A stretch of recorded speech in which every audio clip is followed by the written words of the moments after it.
తిరుమల లడ్డు విషయం ఆఖరికి ఎలా చేశారో తెలుసా? అక్కడ ఒక మనిషి చచ్చిపోయిండు.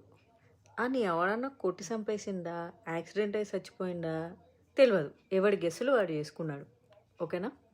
ప్రాథమిక రిపోర్ట్‌లో గుద్ది చంపిండ్రు ఎవరో అని చెప్పిండ్రు. ఇంకొక రిపోర్ట్‌లో వచ్చేసరికి కాదు కాదు ఇదేదో ప్లాన్డ్ హత్యే అన్నారు. ఇప్పుడు ఆ రెండింటి మీద కొట్టుకుంటున్నారు జనాలు. కానీ అక్కడ సచ్చారు. సచ్చిన దాని గురించి ఎవరు మాట్లాడట్లేదు.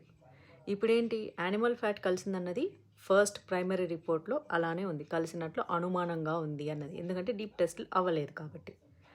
ఆ రిపోర్ట్ పట్టుకొని మాట్లాడారు. ఇప్పుడు యానిమల్ ఫ్యాట్ కలవలేదు కానీ అసలు 1% నెయ్యి కూడా లేదు, ఉన్నదంతా కెమికల్సే అంటే టాపిక్ డైవర్ట్ చేస్తున్నారు, అది చేస్తున్నారు, ఇది చేస్తున్నారు అంటున్నారు. కానీ అరే అసలు లడ్డూలో నెయ్యి లేదన్న సంగతి మర్చిపోతున్నారా మీరు?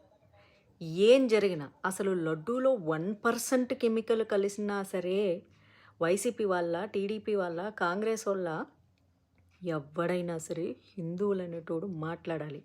ఈ విషయంలో నిజంగా తిరుమల స్వామిని గౌరవించే ఇతర మతస్థులు కూడా మాట్లాడాలి.